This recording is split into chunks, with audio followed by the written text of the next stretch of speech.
Good morning, LRC ladies. I'm going to be talking about the woman with the issue of blood and why she inspires me.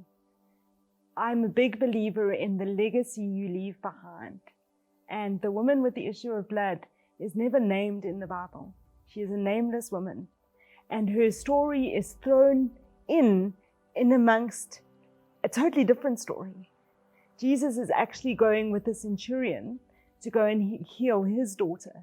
And then there is this woman who pushes through a crowd, not to get Jesus' attention, but just to touch the hem of his prayer shawl.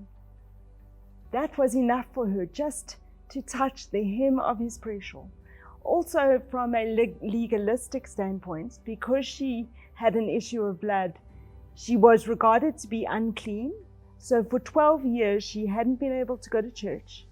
She couldn't hang out with other people because you're not allowed to when you are unclean and hemorrhaging.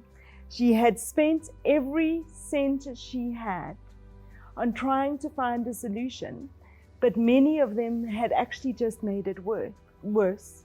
And from a physical standpoint, when you have been bleeding that long, you are anemic and exhausted. And to push through a crowd of people must have been so hard for her.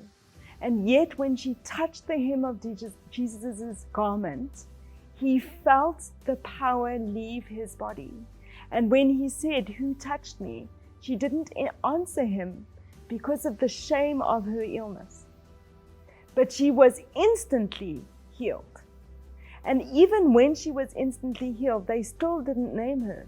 She was the daughter that Jesus spoke to, and when daughter, your faith has made you well. He never named her.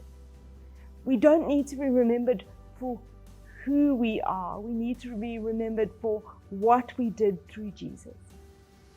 And pushing through the most difficult of the difficult, those are the things we need to be remembered for. Those are the things that need to be our legacy.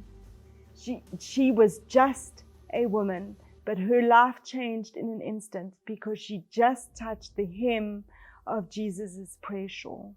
May we have the kind of faith where if we don't feel like we are strong in our faith, that we can just touch the hem of Jesus' prayer shawl. That is enough. It is enough to change our lives. And may that be our legacy, that we touch the hem of Jesus' garment and our lives change.